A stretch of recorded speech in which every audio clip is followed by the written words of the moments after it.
A lot has happened in the last couple of weeks regarding the Castletown debacle. Let's have a look at a timeline from 2020 to present. In March 2020, an opportunity arose for the OPW to buy those lands off market, which means they would enter into a discussion with the previous owners and the lands would not go to public market. In 2021, it appears that a price was agreed for the purchase of the lands between OPW and the previous owner. These lands have historic significance. The site is strategic, and clearly there is a risk to vehicular access because the car park is situated in the parcel of lands that were to be sold, and it is only accessed via the N4. There are also biodiversity and environmental opportunities open to the OPW if they purchase the land.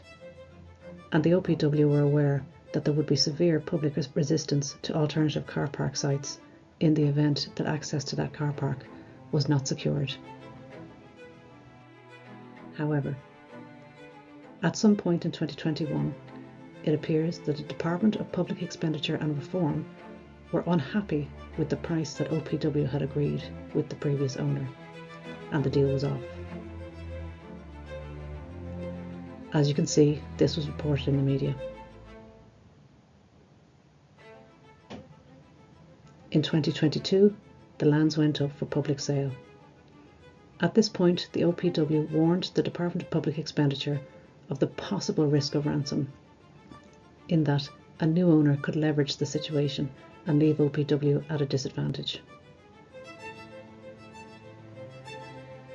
In September 2022, the OPW requested sanction from the Department of Public Expenditure to bid for the lands again, but this time, because it was the open market, there would be a risk of potential competitive bidders on the lands.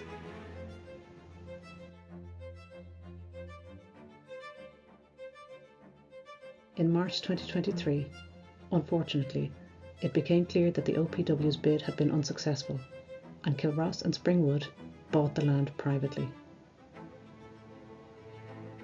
On the 17th of July, the OPW were told by the new owners that N4 access had to close.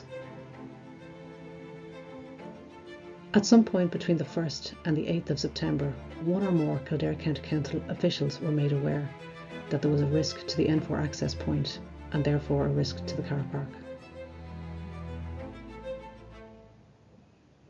On September the 8th, at 8:15 p.m, Kildare County councillors were informed for the first time.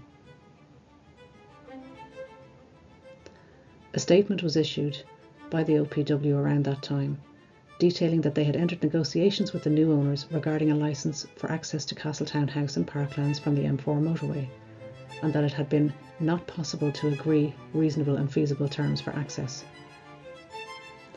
They also announced that over the following week, they would be installing visitor car park facilities at the Selbridge Gate on state-owned land to facilitate continued vehicular access to Castletown House and Parklands.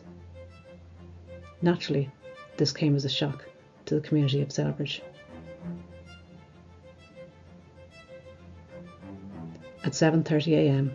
on September 11th, construction of a new car park in the meadow near Castletown Gate was halted by a local woman who was walking by at the time.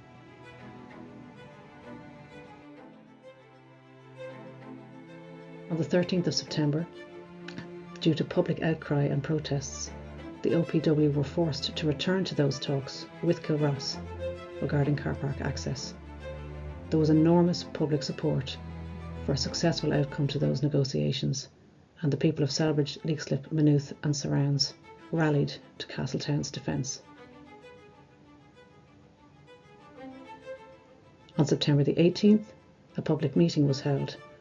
This allowed the public to voice their concerns, their dismay and their panic at the situation that was unfolding at Castletown. Hundreds of people attended. On September the 19th, it became clear from even more politicians that a consensus was emerging to go for a CPO, a compulsory purchase order, which would ensure the state owned the lands and that the domain of Castletown was reunited, formally and finally. But this would be a multi-year process. On September the 20th, the Save Castletown Committee was formed. The next update that is expected from the OPW about the talks they are currently engaged in is due on or around September 29th, 2023. We have some questions. When the OPW had agreed a price with the previous owner for the off-market transaction, what exactly was the Department of Public Expenditure and Reform's response? What were they querying, and did that scupper the deal? What is the scope of the OPW's current negotiations? Is it just the car park, or is a full purchase and reunification of the domain on the table at the moment? And finally, are these talks bilateral, or is there a negotiator present? Is there someone mediating the discussions as they progress? These are the questions we need answers to now.